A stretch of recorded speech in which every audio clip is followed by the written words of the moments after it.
Estudio número 9.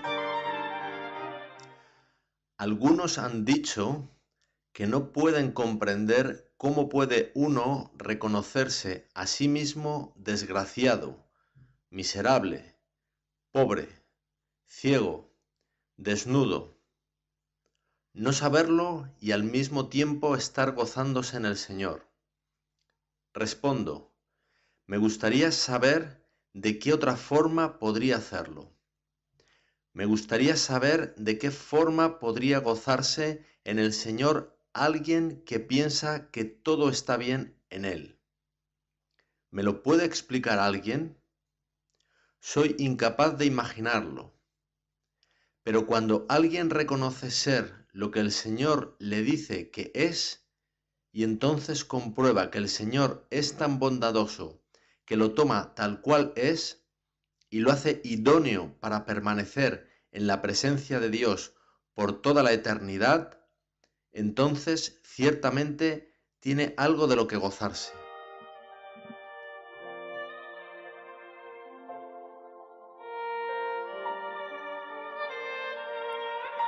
Hermanos, el Señor no nos salva porque seamos tan bondadosos, sino porque Él lo es. Nunca lo olvidéis. No nos salva ni nos bendice en absoluto en la obra de Dios por lo buenos que somos, sino porque Él es bueno y nosotros malos. Y la bendición de ello consiste precisamente en que nos bendiga tanto, siendo tanta nuestra impiedad. Y el gozo en todo ello consiste en que nos salva y nos hace reflejar su propia imagen, impíos como somos. Ese es el motivo del gozo. Bien, en cuanto a comprender cómo sucede, no lo puedo entender, pero sé que es así, y eso es todo cuanto me interesa. Requerirá toda la eternidad el comprenderlo, pero mientras sepa que es así, no voy a angustiarme en cuanto a cómo lo va a hacer el Señor, o en cuanto a si puedo entenderlo. ¿Lo haréis vosotros? Dice la congregación, no. Hay aquí otro punto que debemos tener presente. Aquellos que no pueden ver que eso sea así. Hermanos, decid al Señor una y otra vez que es así, y entonces lo veréis. No es que entonces vayáis a comprenderlo, pero lo veréis. No podéis ver cómo sucede, pero podéis saber que es un hecho, y sólo así podéis saberlo. ¿Podré verlo si me mantengo al margen de ello? No, es algo que pertenece al corazón, y no puedes verlo con tus ojos. Has de verlo con tu corazón, y es sólo el Espíritu de Dios el que proporciona el colirio a fin de que puedas verlo. He aquí algo que quizá pueda no explicar, pero sí ayudar a comprender un poco mejor esa idea. En el testimonio número 31, página 44, leo estas palabras. ¿Estáis en Cristo? No, si no os reconocéis errantes, desvalidos, condenados pecadores.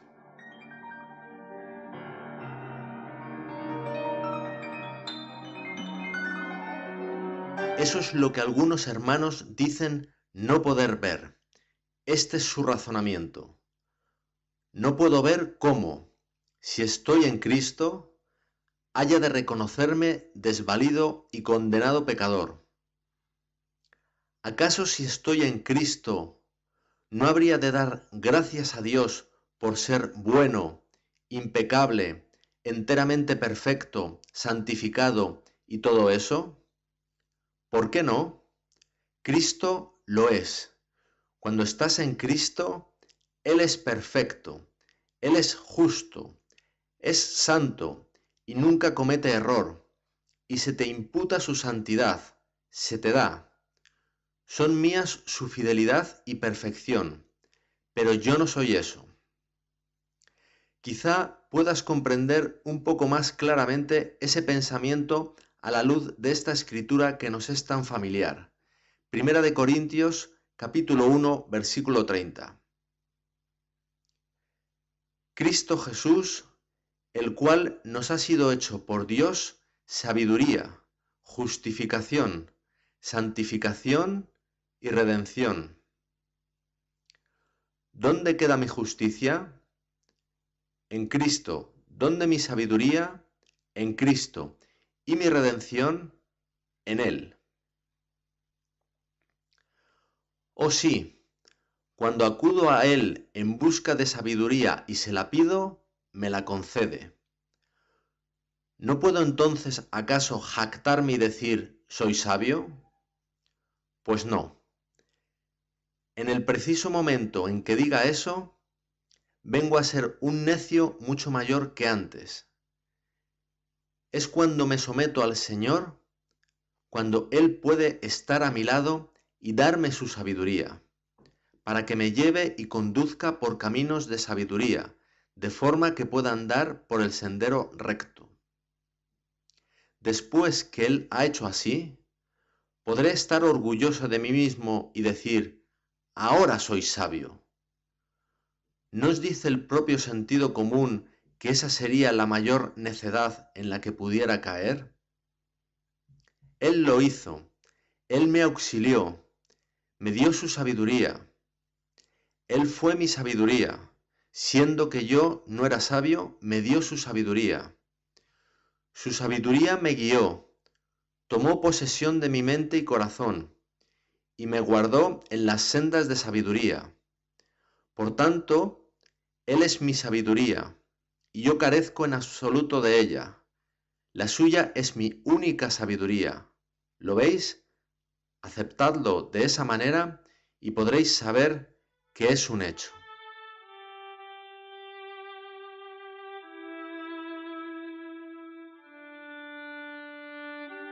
Te haré entender y te enseñaré el camino en que debes andar. Sobre ti fijaré mis ojos. Salmo 32, versículo 8. Cuando me dice que es Él quien me guiará, fijando sus ojos en mí, respondo, son sus ojos y no los nuestros, los que te guían a ti y a mí. Entonces, de lo que se trata es de que nos pongamos plenamente en sus manos, que le permitamos ser enteramente suyos, que Él pueda serlo todo y en todos nosotros. Por consiguiente, Él es nuestra sabiduría, santificación, redención y justicia. Cuando soy desgraciado, Él es mi santificación. Cuando soy miserable, Él es mi consuelo. Cuando soy ciego, Él es mi vista. Cuando soy pobre, Él es mi riqueza. Y cuando no sé, Él es mi sabiduría. Y ahora, en cuanto al pensamiento de anoche, algunos piensan que lo llevé demasiado lejos. Pudieran decir, está bien que cuando me dice, eres un desgraciado, yo diga, lo soy.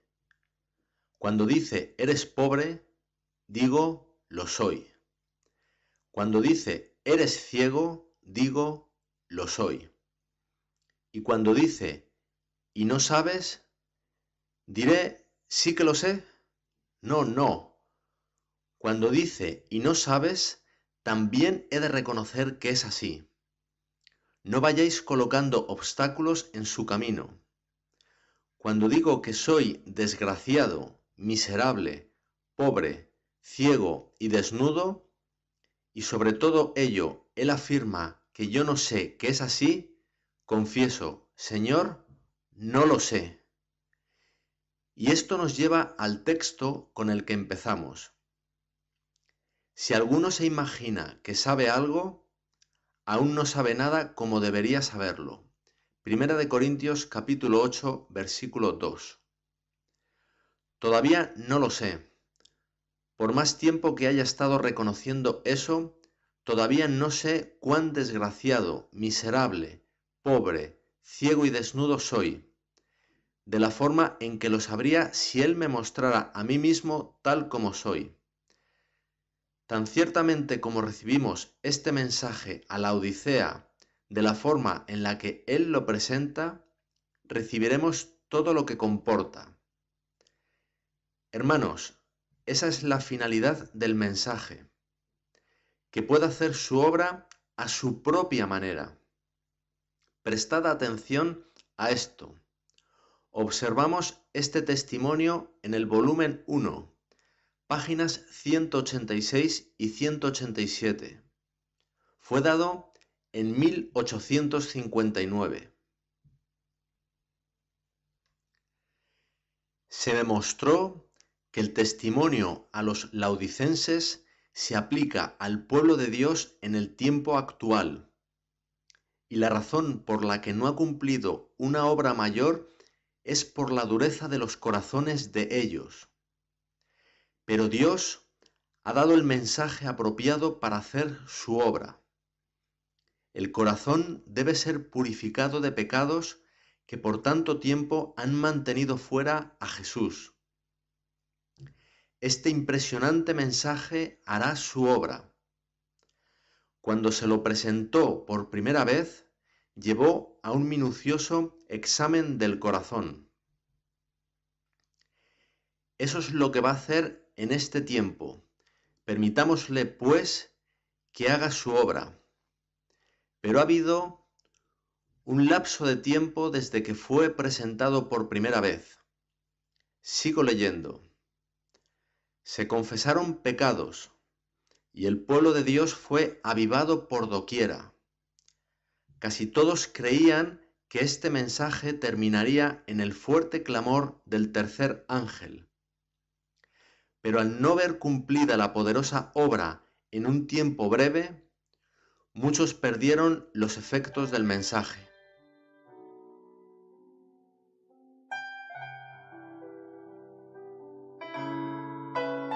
Lo abandonaron, tal como afirma este testimonio, que aún no ha sido publicado. Los pecados de Israel deben ir de antemano al juicio. Se debe confesar cada pecado en el santuario. Entonces avanzará la obra. Debe ser hecho ahora. La lluvia tardía está viniendo sobre aquellos que son puros. Todos, pues, la recibirán como la temprana. El que no hace todo lo que puede, no recibe la lluvia tardía. Cristo nos ayudará. Todos pueden ser vencedores por la gracia de Dios, mediante la sangre de Jesús. Todo el cielo está interesado en la obra. Los ángeles están interesados. Dios los puede hacer una hueste contra sus enemigos. Os rendís demasiado pronto. Os soltáis demasiado pronto de ese brazo. El brazo de Dios es poderoso. Satanás obra de diferentes maneras para robar la mente, apartándola de Dios. Victoria, victoria. La debemos obtener sobre todo lo indebido. Un solemne sumergirse en Dios. Preparaos, poned en orden vuestra casa. Pero cuando se lo presentó por primera vez, debido a que no hizo su obra en un tiempo breve, dijeron, el tiempo aún no ha llegado, lo abandonaron y lo perdieron. Vuelvo a leer del Testimonio, volumen 1, página 186. Vi que este mensaje no cumpliría su obra en unos pocos meses. Tiene por objeto despertar al pueblo de Dios, descubrirles sus retrocesos y llevar al celoso arrepentimiento, a fin de que sean favorecidos por la presencia de Jesús y sean hechos idóneos para el fuerte clamor del tercer ángel. Cuando este mensaje afectó al corazón, llevó a una profunda humildad ante Dios. Fueron enviados ángeles en toda dirección para preparar a los corazones incrédulos para la verdad. Aquí es donde estamos. Mientras ese mensaje nos está preparando para el fuerte clamor, Dios está enviando ángeles por doquiera para preparar a las personas para la verdad. Y cuando salgamos de esta asamblea con este mensaje tal como es ahora, la gente lo oirá. La causa de Dios comenzó a levantarse y su pueblo comenzó a conocer su posición.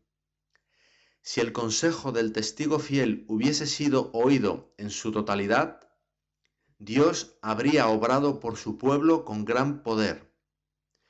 Sin embargo, los esfuerzos realizados desde que se dio el mensaje han sido bendecidos por Dios, y muchas almas han sido traídas del error y las tinieblas a gozarse en la verdad.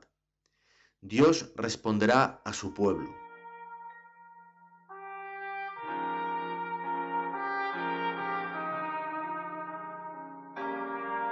El punto concreto al que quería llegar es este, que va a prepararnos para que sean favorecidos con la presencia de Jesús y sean hechos idóneos para el fuerte clamor del tercer ángel. Por lo tanto, ¿qué es lo que nos prepara para el fuerte clamor del tercer ángel? El mensaje a la Odisea. Ahora, hermanos, ese lugar en donde leía la pasada noche nos proporciona la razón por la que es tan importante que tengamos ungidos los ojos con colirio, precisamente ahora. Anoche me limité a leer el pasaje. Hoy volveré a leerlo para un uso ampliado del mismo. Si aquellos que tuvieron gran luz no tienen fe y obediencia correspondientes, resultan pronto leudados con la apostasía prevaleciente. Los controla otro espíritu. Mientras que han sido exaltados hasta el cielo en lo concerniente a oportunidades y privilegios, están en una peor condición que los más celosos defensores del error. Muchos hay que se han estado preparando de esa forma a sí mismos para la ineficiencia moral en la gran crisis. ¿Has estado preparándote para la ineficiencia moral en este tiempo? ¿Lo he hecho yo? Están dubitativos e indecisos. Otros que no han tenido una luz tan grande, que no se han identificado nunca con la verdad, bajo la influencia del Espíritu, responderán a la luz cuando brille sobre ellos. La verdad que ha perdido su poder en aquellos que por largo tiempo han tomado a la ligera su preciosa enseñanza, aparece bella y atractiva para los que están dispuestos a andar en la luz.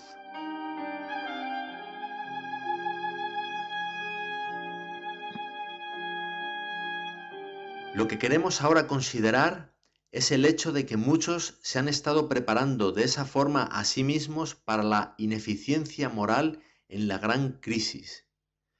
Quisiéramos saber en qué consiste esa ineficiencia moral, cuál es el peligro y cómo llegamos hasta ahí. ¿No os parece importante? La dificultad está en llevar a las personas al punto en el que vean lo que necesitan. El Señor lo hará con nosotros cada vez. Él nos muestra el camino.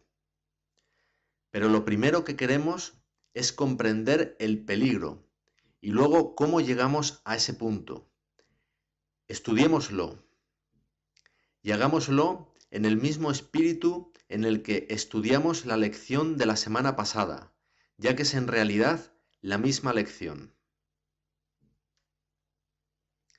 En Special Testimonies, peligro de adoptar una política mundana en la obra de Dios, página 1, leo. Ya desde el año 1882 se presentaron a nuestro pueblo testimonios del más profundo interés sobre puntos de importancia vital en relación con la obra y el espíritu que debiera caracterizar a los obreros. Debido a que se han ignorado esas advertencias, muchos han acariciado los mismos males que ahí se señalaban, estorbando el progreso de la obra y poniendo en peligro a muchas almas.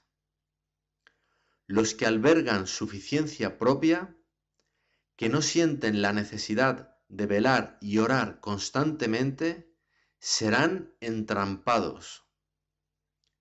Mediante una fe viviente y ferviente oración, los centinelas de Dios deben ser hechos participantes de la naturaleza divina, o bien sucederá que profesen obrar por Dios mientras que en realidad están prestando su servicio al príncipe de las tinieblas.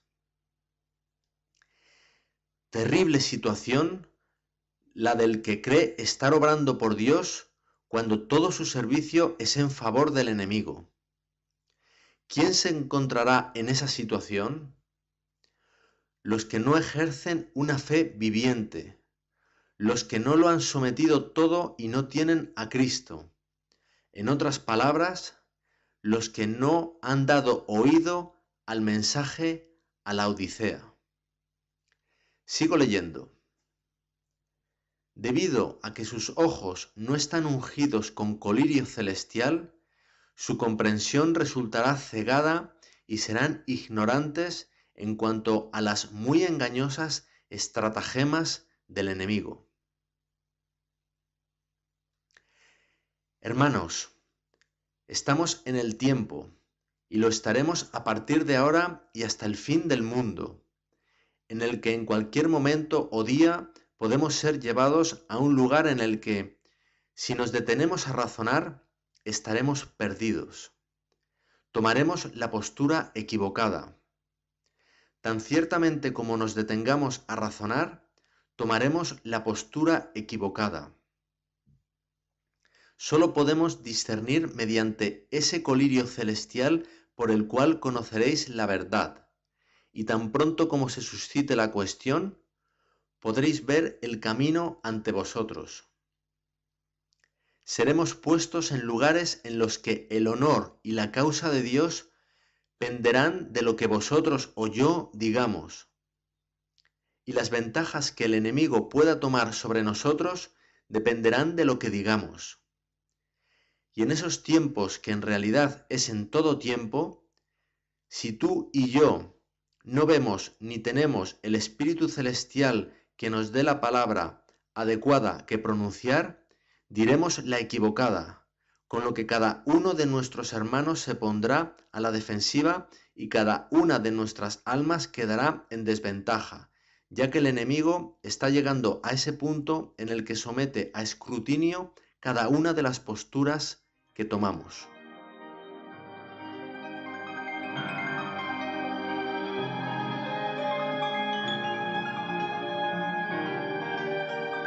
El enemigo está vigilando cada una de las posturas que tomamos, con el único propósito de pervertirla y colocarnos en una situación desfavorable.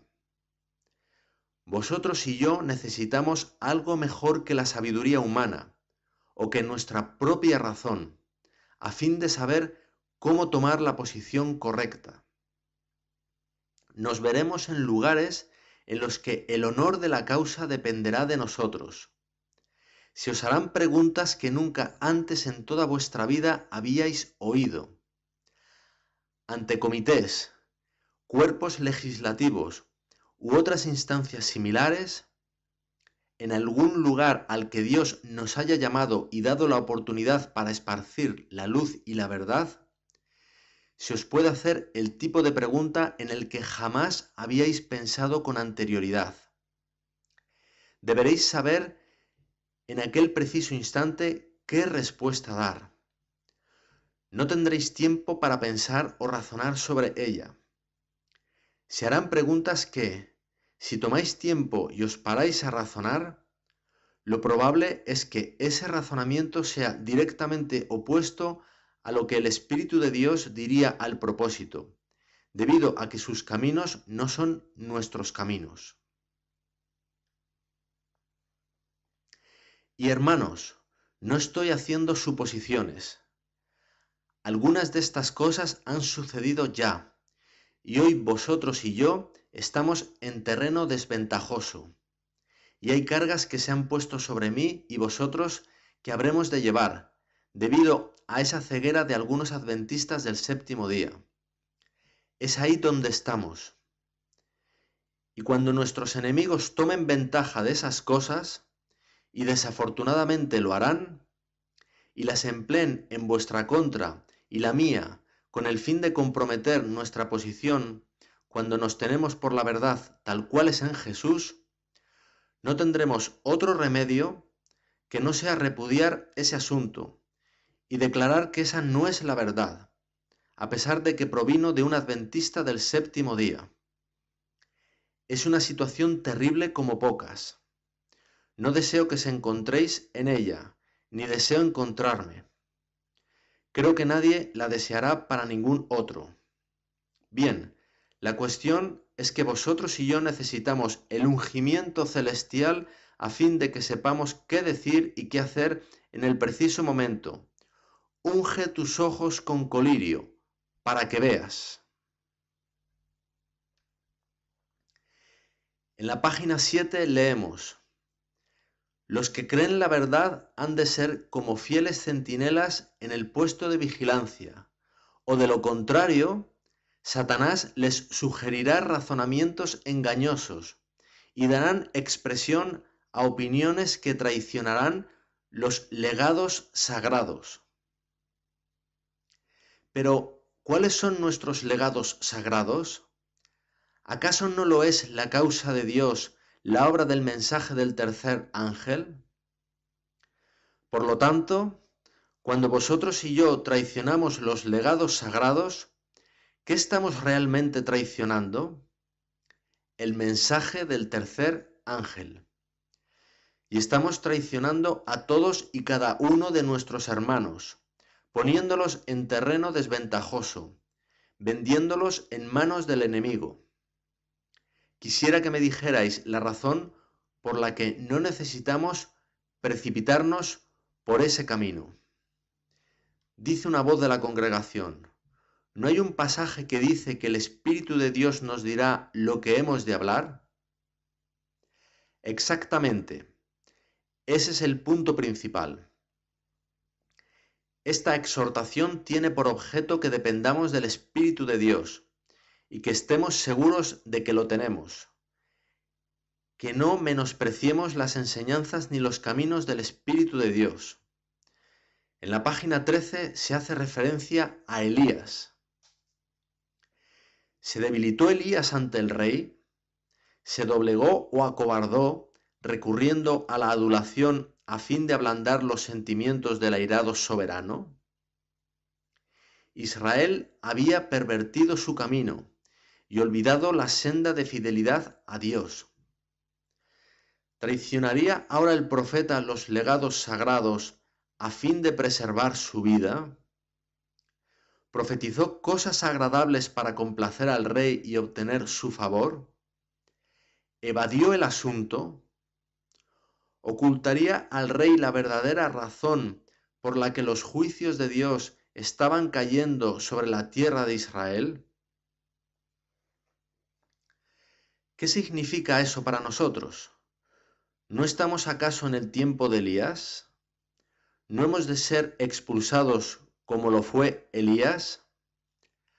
¿Acaso no descenderá fuego del cielo contra la verdad, de igual modo en que descendió entonces en favor de ella? ¿No vamos a ser echados fuera y protegidos por ángeles, tal como lo fue él? ¿No estamos pues en necesidad de la misma fe que él tuvo? Al propósito, hay un pasaje muy significativo en el testimonio número 32, página 139.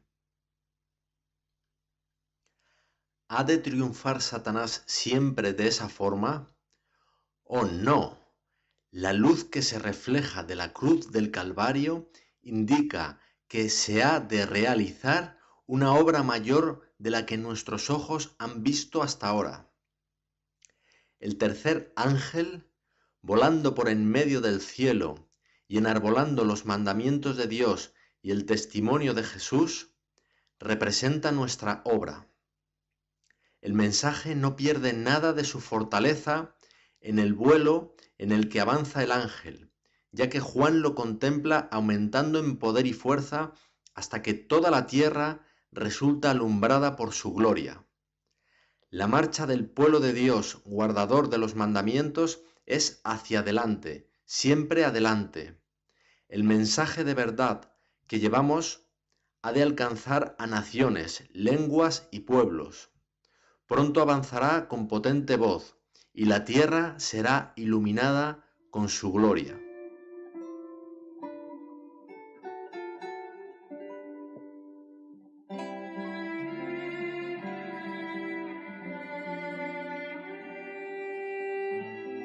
Ahora nos llega la palabra, no de que haya de suceder pronto, sino que ha comenzado y avanza con voz poderosa. ¿Nos estamos preparando para ese gran derramamiento del Espíritu de Dios? Las agencias humanas se han de emplear en esta obra. Hay que intensificar el celo y la energía. Talentos oxidados por el desuso han de ser puestos al servicio.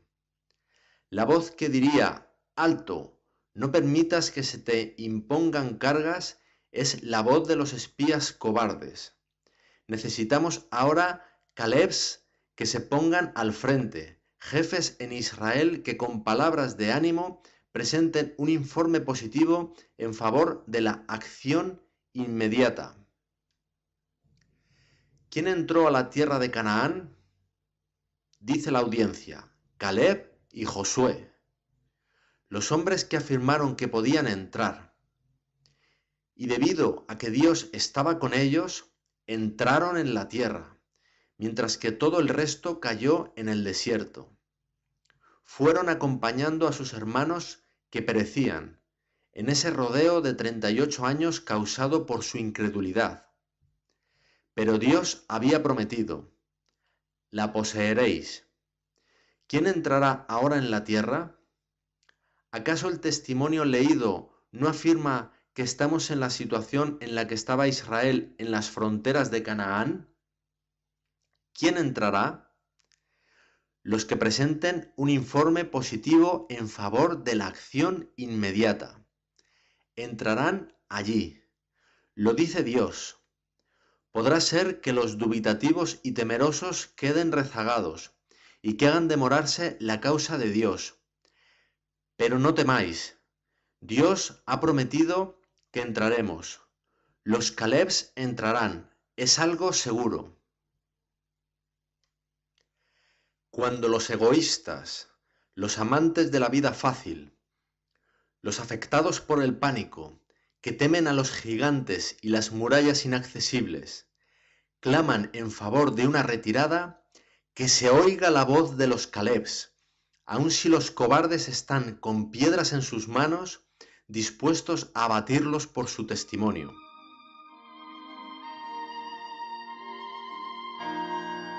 ¿Para qué estamos aquí?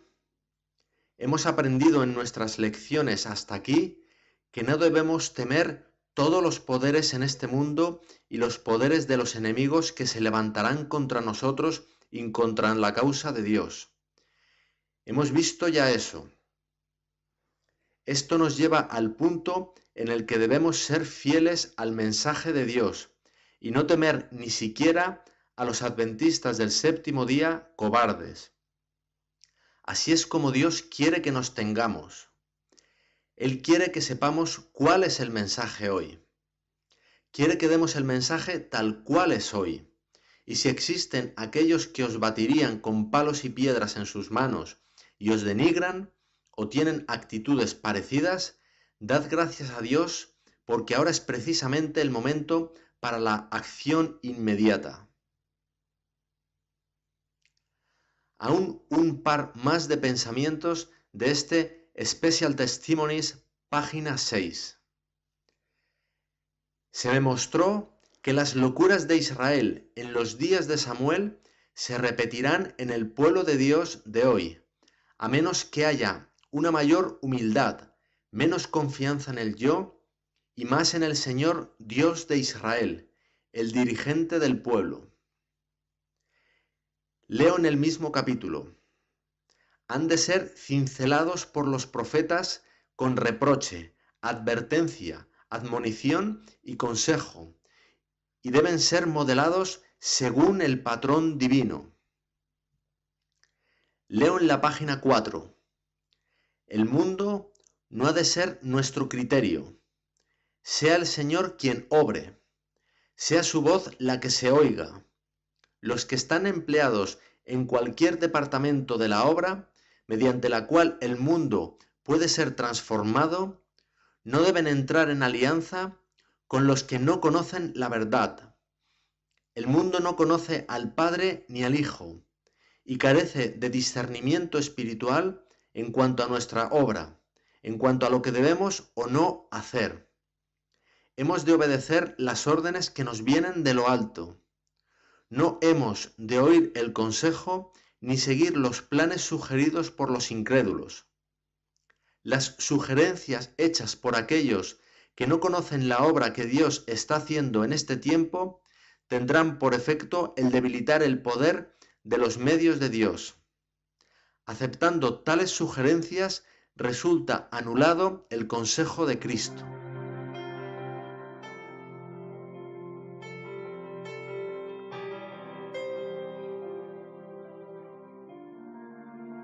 ¿Cuál es el objeto de esa advertencia? ¿Estamos en peligro de seguir los caminos del mundo? Si no fuera así, Dios no nos habría advertido en esos términos. ¿Existe peligro de que hagamos alianzas con o sigamos el modelo de organizaciones mundanas? Una persona construye una organización mundana y se coloca él mismo o ella misma a la cabeza. Entonces, dado a que tiene un cierto éxito en razón de la temperancia, de la moralidad o de alguna cosa relacionada, creemos que hemos de copiarlo y seguir planes similares a los suyos. Dios tiene algo mejor que eso. Quiere que demos oído a planes que vienen de arriba. Nos ha dicho hace tiempo que aunque algunas de esas organizaciones pudieran tener cosas que fuesen buenas en sí mismas, ha mencionado la temperancia como una de ellas, en la medida en que estén aliadas con la marca de la bestia, instituciones dominicales, obrando para eso y en favor de leyes para obligar a la gente y forzar la conciencia, no podemos juntarnos a ellas. Ese testimonio lleva ya entre nosotros 8 años, por lo que sé, ahora ya casi 9.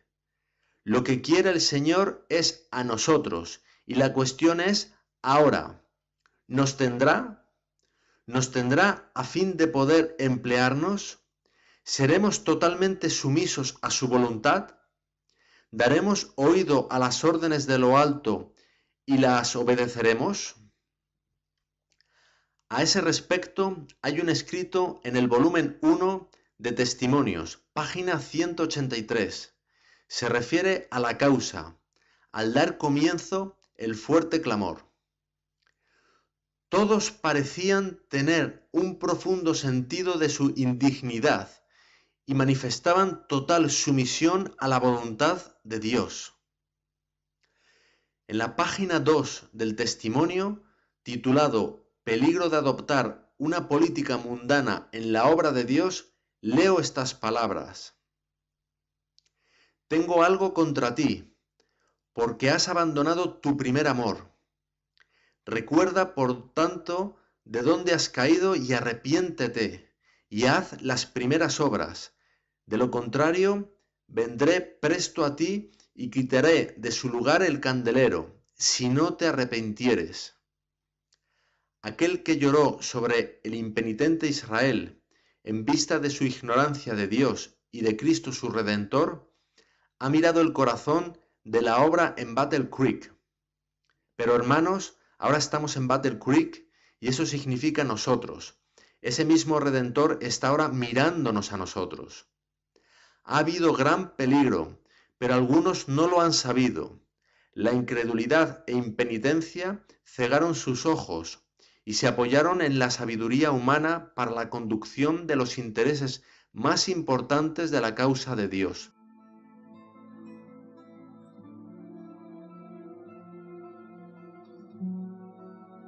Y del testimonio que lleva por título A los hermanos en posiciones de responsabilidad, página 10, leo estas palabras. La apostasía original comenzó con la incredulidad y negación de la verdad. Debemos afianzar el ojo de la fe en Jesús.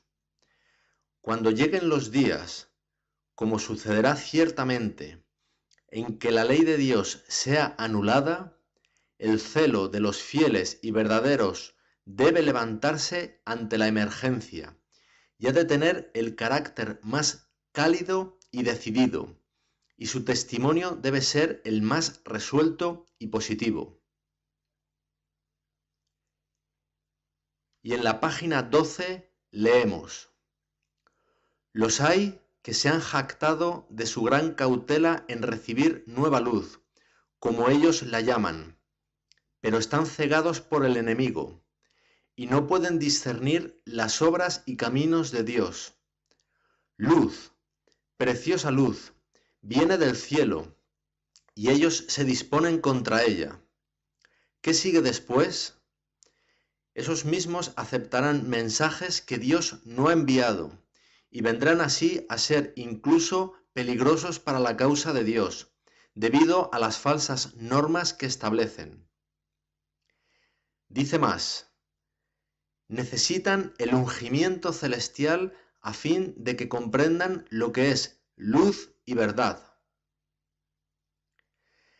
Eso significa vosotros y yo especialmente.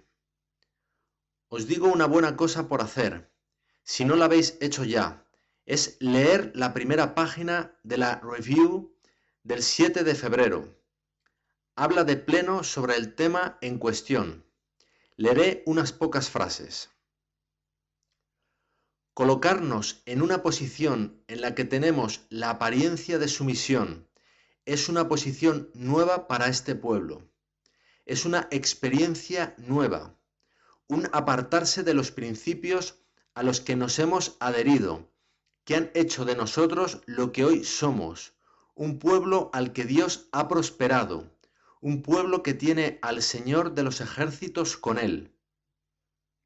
Vosotros que estáis relacionados con las cosas sagradas, Dios os manda que seáis cuidadosos donde ponéis vuestros pies. Él os tiene por responsables de la luz de la verdad, de que brille en nítidos y claros rayos al mundo. El mundo nunca os ayudará con sus dispositivos a hacer brillar vuestra luz. Todos los que abrazan la verdad deben hacerlo en justicia y apreciar su valor y carácter sagrado. Necesitamos sabiduría divina y destreza a fin de aprovechar toda oportunidad que disponga la providencia de Dios para la presentación de la verdad.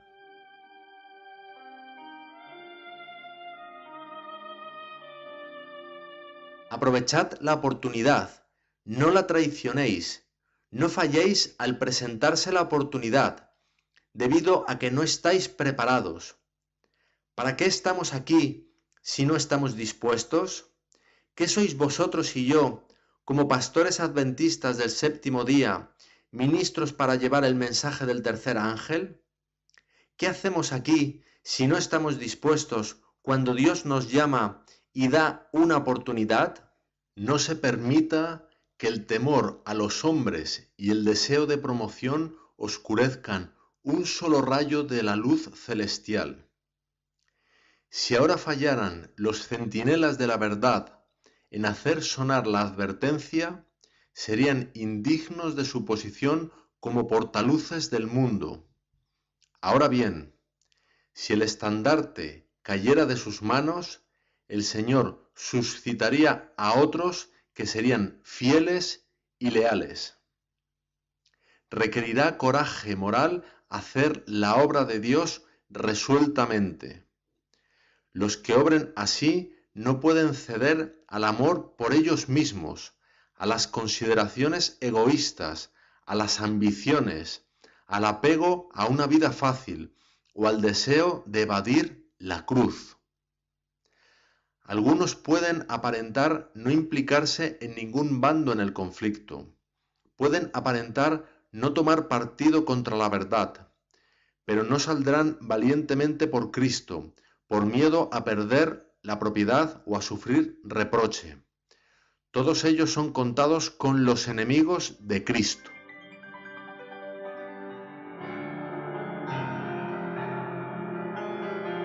Ha llegado el tiempo en el que los amigos de Cristo han de darse a conocer. Y si es un adventista del séptimo día el que es llamado por su posición en favor de Cristo y el mensaje, que vuestra amistad con Cristo se conozca en que os tenéis por Él. Ahora dediquemos unos minutos a hablar acerca de cómo llegamos a esta posición, cómo fue que vinieron estos peligros. Recordaréis cuando la otra tarde leía el capítulo 2 de Joel, que uno de los hermanos, al llegar al versículo 23, el hermano Corliss, llamó la atención a la nota al margen en la Biblia. ¿Lo recordáis? Entonces dije que volveríamos a aquella nota al margen posteriormente. Buscadla y leedla ahora en vuestras Biblias. Dice el versículo 23, Vosotros también, hijos de Sión, alegraos y gozaos en Jehová vuestro Dios, porque os ha dado la primera lluvia a su tiempo. ¿Qué dice en la nota marginal? Un instructor de justicia. Os ha dado un instructor de justicia. ¿Cómo? De acuerdo con la justicia. Y hará descender sobre vosotros lluvia. ¿Y en qué consistiría? Cuando vino la primera lluvia, ¿en qué consistió? En un instructor de justicia. Y cuando Él da la lluvia tardía, ¿en qué consistiría? En un instructor de justicia. ¿Cómo? De acuerdo con la justicia. ¿No es precisamente eso lo que nos ha dicho el testimonio en ese artículo que se os ha leído varias veces? El fuerte clamor del tercer ángel, la lluvia tardía, ha comenzado ya en el mensaje de la justicia de Cristo. ¿No es eso mismo lo que nos dijo Joel en su día? ¿No fue nuestra vista desviada a fin de que no pudiéramos ver? ¿Acaso no estamos en necesidad de ungimiento? Hermanos, ¿qué necesitamos en el mundo tanto como eso?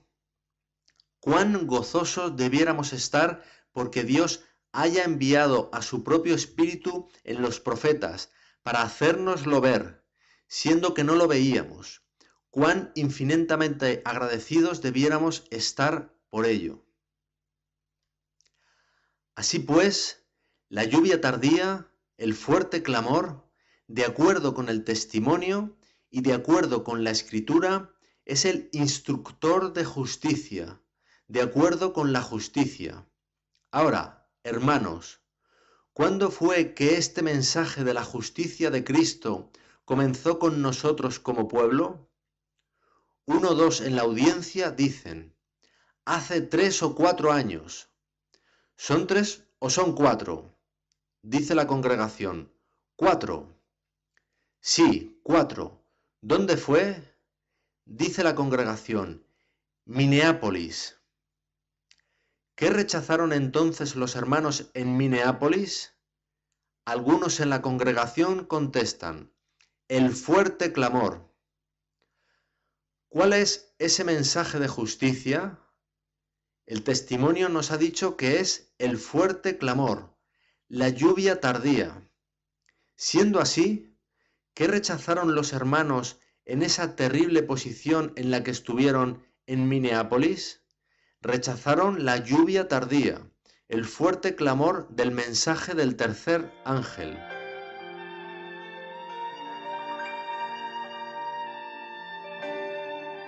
Hermanos, ¿no es bien triste? Por supuesto, los hermanos no sabían que estaban rechazando eso, pero el Espíritu del Señor estaba allí para decirles que lo estaban haciendo, ¿no es así? Pero, al rechazar el fuerte clamor, el instructor de justicia, el Espíritu del Señor, mediante su profeta, estuvo allí y nos dijo lo que estaban haciendo. ¿Qué sucedió entonces? Oh, entonces simplemente pusieron de lado al profeta, junto con el resto. Eso fue lo que sucedió. Hermanos, es tiempo de que recapacitemos en estas cosas, es tiempo de meditar seriamente, de pensar con detenimiento. En la página 8 de Peligro en adoptar una política mundana en la obra de Dios, leo esto. Como intercesor y abogado del hombre, Jesús guiará a todos los que estén dispuestos a dejarse guiar, diciéndoles, seguidme arriba, paso a paso, donde brilla la clara luz del sol de justicia. Pero no todos están siguiendo la luz. Algunos están saliendo del camino seguro, que a cada paso es un camino de humildad. Dios ha encomendado a sus siervos un mensaje para este tiempo, pero ese mensaje no coincide en todo particular con las ideas de todos los dirigentes, y algunos critican el mensaje y los mensajeros. Se atreven incluso a rechazar las palabras de reproche enviadas a ellos por Dios mediante su Espíritu Santo. ¿Sabéis de quién se trató? No espero que ninguno de vosotros mire hacia algún otro. Tú sabes si tú mismo estuviste en ello o no. Y hermanos, ha llegado el momento de que aceptemos hoy lo que entonces rechazamos. Ni una sola alma entre nosotros ha sido capaz de imaginar la maravillosa bendición que Dios tenía para nosotros en Minneapolis y que habríamos estado disfrutando estos 4 años si los corazones hubiesen estado dispuestos a recibir el mensaje que Dios envió. Estaríamos 4 años por delante. Habríamos estado en medio de las maravillas del fuerte clamor esta noche. ¿No nos dijo el espíritu de profecía allí, en aquel tiempo, que la bendición estaba rondando sobre nuestras cabezas? Bien, hermanos, lo sabéis. Cada uno por sí mismo. No vamos a comenzar a examinar uno a otro, examínese a sí mismo. Cada uno sabe por sí mismo la parte que tuvo en los hechos, y ha llegado el momento de erradicar todo el asunto. Leeré otro pasaje relativo a lo mismo. ¿Qué poder tiene el Señor en reserva para alcanzar a aquellos que han desechado sus advertencias y reproches y han reputado los testimonios del Espíritu de Dios como de un origen no superior a la sabiduría humana? En el juicio, los que así habéis hecho, ¿qué ofreceréis al Señor como excusa por haber dado la espalda a la evidencia que Él os ha dado de que Dios estaba en la obra? Por sus frutos los conoceréis. No voy a repetir ahora ante vosotros las evidencias dadas en los 2 años pasados acerca del trato de Dios con sus siervos escogidos. Ese testimonio fue dado el 3 de noviembre de 1890. 2 años antes nos lleva al otoño de 1888, al mes de noviembre, y eso significa Minneapolis, el tiempo preciso en que eso tenía lugar. ¿Hay en esta casa media docena de hermanos? Sí, quizá una docena de ellos, quienes, en otra ocasión, con posterioridad a Minneapolis, en un instituto, oyeron al Espíritu de Dios reprobar y reprender en palabras llanas ese espíritu de Minneapolis que había en ese instituto en el que estábamos, y afirmaron sin rodeos que era el espíritu de Satanás. Eso ocurría la primavera siguiente a Minneapolis. Continúo. Pero se os revela la evidencia de su obra en el presente, y estáis ahora bajo la obligación de creer. No podéis ser negligentes en oír el mensaje de advertencia de Dios. No podéis rechazarlos o tratarlos a la ligera sin peligro de una pérdida infinita. Solo es posible ceder a las objeciones capciosas, el ridiculizar y los falsos informes a expensas del envilecimiento de vuestra propia alma. El uso de armas tales no gana en vuestro favor ninguna preciosa victoria, sino que rebaja la mente y separa el alma de Dios. Las cosas sagradas son llevadas al nivel de lo común, y se crea una condición de cosas que complace al príncipe de las tinieblas y que contrista al Espíritu de Dios.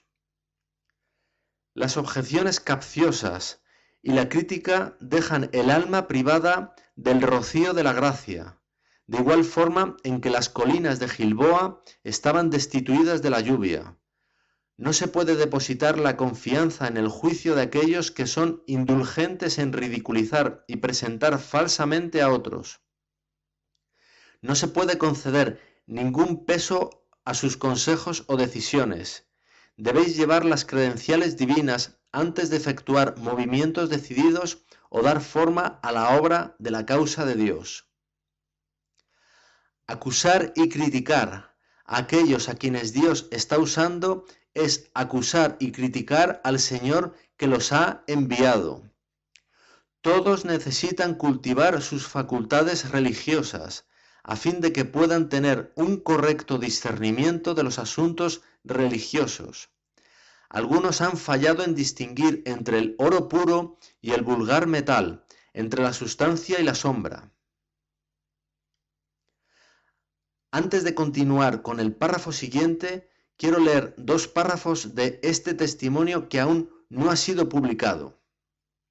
Las falsas ideas que fueron ampliamente desarrolladas en Minneapolis no han sido enteramente desenraizadas de algunas mentes. Los que no han hecho una obra concienzuda de arrepentimiento, bajo la luz que Dios ha tenido a bien dar a su pueblo desde ese momento, no verán claramente las cosas y estarán dispuestos a calificar los mensajes que Dios envía como un engaño.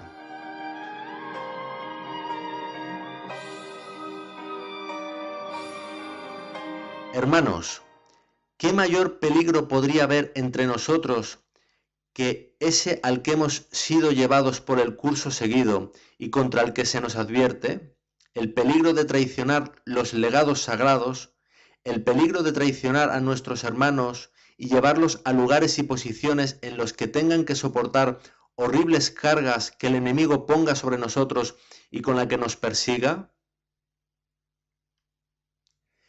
Insistiendo en el mismo tema, leeré algo más. Debiéramos ser el último pueblo en la tierra en ser indulgente en el más mínimo grado con el espíritu de persecución contra aquellos que están llevando el mensaje de Dios al mundo. Ese es el rasgo anticristiano más terrible que se ha manifestado entre nosotros desde el encuentro de Minneapolis. Algún día se lo verá en su verdadero significado, con todo el horror que ha resultado del mismo. Hermanos, Dios está fervientemente interesado en eso. Es tiempo de que vosotros y yo busquemos al Señor, mientras dura la misericordia, a fin de que seamos capaces de ver todo el horror en su enormidad, mientras que dura la gracia para librarnos de ellos. Dios nos llama a sí mismo. Ahora, este párrafo adicional en Special Testimonies. Los prejuicios y opiniones que prevalecieron en Minneapolis no están de ninguna forma muertos. Las semillas que fueron allí sembradas en algunos corazones están listas a brotar a la vida y a rendir una cosecha similar. Se han cortado las puntas, pero las raíces nunca han sido arrancadas y siguen llevando su fruto impío para envenenar el juicio, pervertir las percepciones y cegar el entendimiento de aquellos con quienes tratáis, en relación con el mensaje y los mensajeros. cuando, mediante concienzuda confesión, destruyáis la raíz de amargura, veréis luz en la luz de Dios. Sin esa obra concienzuda, nunca limpiaréis vuestras almas.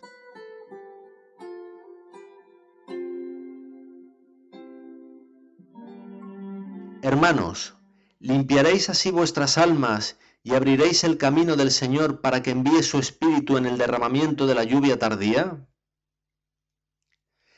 Necesitáis estudiar la palabra de Dios con un propósito, no para confirmar vuestras propias ideas, sino para corregirlas, para que sean condenadas o aprobadas, si es que están o no en armonía con la palabra de Dios.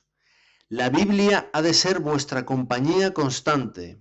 Debéis estudiar los testimonios, no para entresacar ciertas frases que podáis emplear como os plazca, para fortalecer vuestras aserciones, mientras que despreciáis las claras declaraciones dadas para corregir vuestro curso de acción.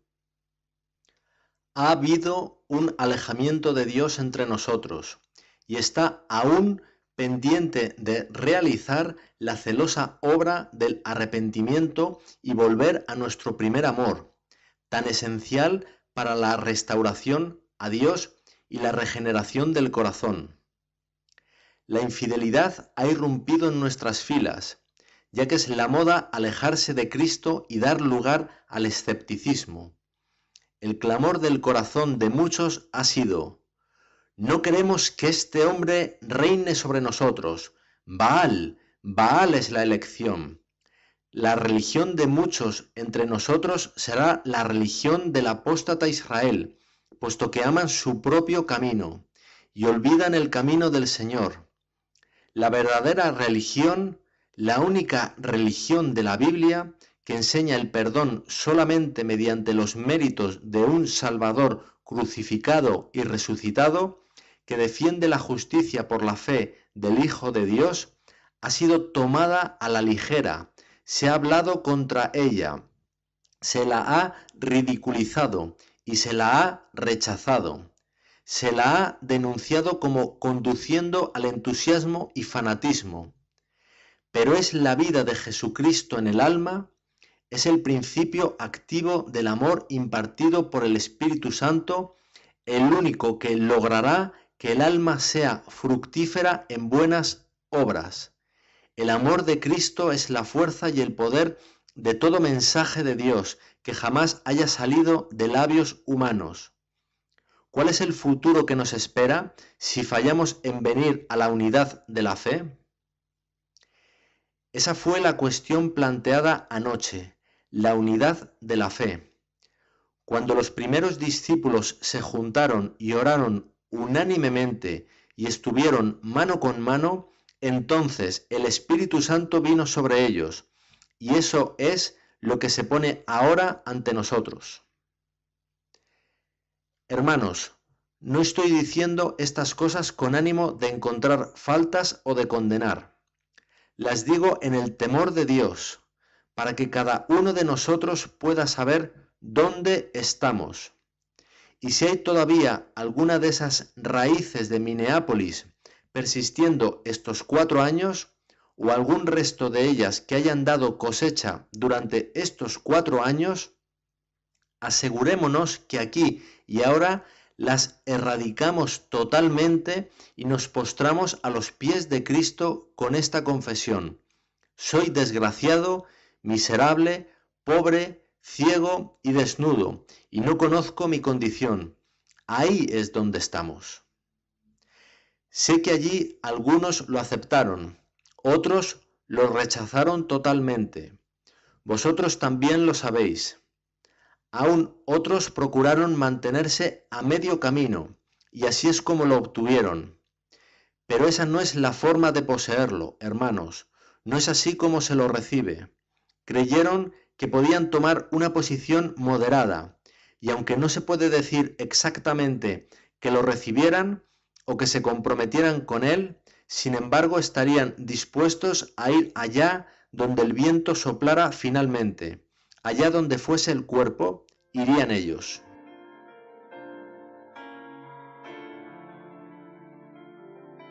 Desde ese tiempo otros han visto que Dios está moviendo el cuerpo de la causa hacia adelante en esa misma línea y se han propuesto avanzar con el cuerpo, al verlo moverse en esa dirección. Hermanos, necesitáis tener esa justicia de Cristo mucho más cerca de vuestro corazón que todo eso. Cada uno necesita tener la justicia de Dios más cerca de él que simplemente sopesar las cosas y quedarse a medio camino. En caso contrario, no conocerá nunca en absoluto la justicia de Dios. Otros han sido aparentemente favorables y estarían dispuestos a hablar en su defensa cuando todas las cosas vayan en esa dirección. Pero en la ferocidad de ese espíritu descrito como perseguidor, cuando ese espíritu se desencadena en su violencia y hace la guerra contra el mensaje de la justicia por la fe, en lugar de tenerse noblemente en el temor de Dios y declarar frente al ataque, es la verdad de Dios y la creo con toda mi alma, comenzarán a ceder disculpándose, ofreciendo excusas a los que lo están predicando, como si fuese un mero asunto de personas humanas, del que se puede obtener ventaja a causa de la admiración que despierta. Hermanos, la verdad de Dios no necesita disculpas. El hombre que predica la verdad de Dios no necesita disculpa. La verdad de Dios quiere vuestra fe. Eso es lo que quiere. Todo cuanto necesita la verdad de Dios es que tú y yo la creamos, la recibamos en nuestros corazones y nos tengamos por ella frente a los ataques que pueda sufrir, y que se sepa que estáis con los mensajeros que Dios envía a predicar, no porque sean ciertas personas, sino porque Dios los ha enviado con un mensaje. Eso, no obstante, no es más que una muestra. Están por suceder cosas que serán más sorprendentes que las acaecidas en Minneapolis, más sorprendentes que cualquiera de las cosas que hayamos podido ver hasta aquí. Y hermanos, se requerirá que recibamos y prediquemos esa verdad. Pero a menos que vosotros y yo tengamos cada fibra de ese espíritu enraizado en nuestros corazones, trataremos al mensaje y al mensajero mediante el cual es enviado de la precisa forma en que Dios dice que hemos tratado este otro mensaje. Leeré la conclusión de este testimonio en el volumen 1 de Testimonios, páginas 186 y 187, y terminaré por esta noche. Dios probará a su pueblo. Jesús los soporta pacientemente y no los arroja de su boca en un momento. Dijo el ángel: Dios está pesando a su pueblo. Si el mensaje hubiese sido de una duración tan corta como muchos de nosotros esperábamos, no habría habido tiempo para que desarrollaran el carácter. Muchos actuaron por sentimientos, no por principio y fe. Y ese solemne y temible mensaje los reavivó, sobrecogió sus sentimientos y despertó sus temores, pero no cumplió la obra que Dios designó que debía hacer. Dios lee el corazón, a fin de que su pueblo no resulte engañado en cuanto a sí mismos. Dios les da tiempo para que la excitación se pase, y entonces los prueba para saber si obedecerán el consejo del testigo fiel y verdadero. Así, no nos cansemos de buscar a Dios en esta asamblea, y si la bendición no llega en un día, una semana o un mes, continuemos en el camino, pues Dios ha dicho que llegará. Leo en la página 187.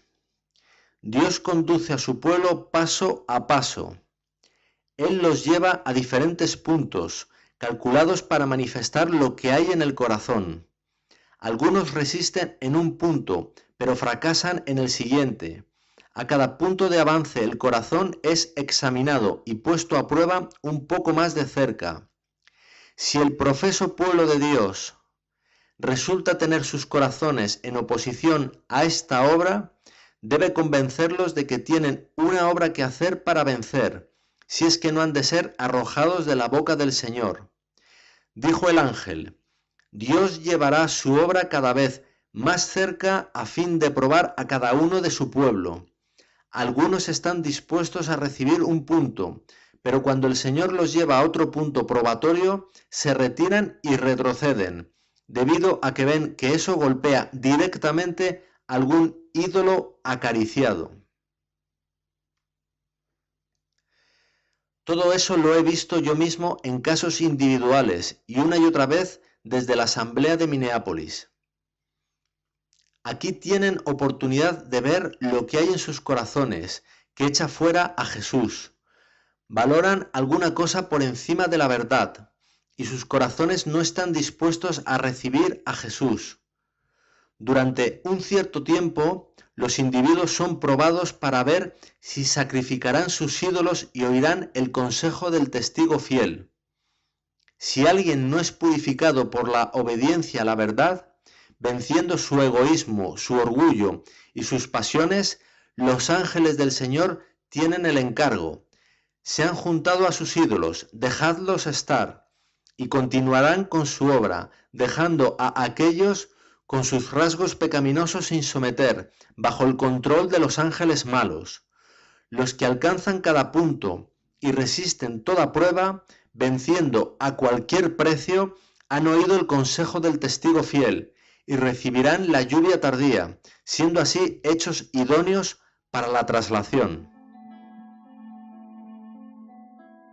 Hermanos, es ahí donde nos encontramos. Actuemos en consecuencia. Demos gracias al Señor porque nos trate todavía como lo hace, para salvarnos de nuestros errores y de nuestros peligros, para protegernos de cursos de acción equivocados y para derramar sobre nosotros la lluvia tardía, a fin de que podamos ser trasladados.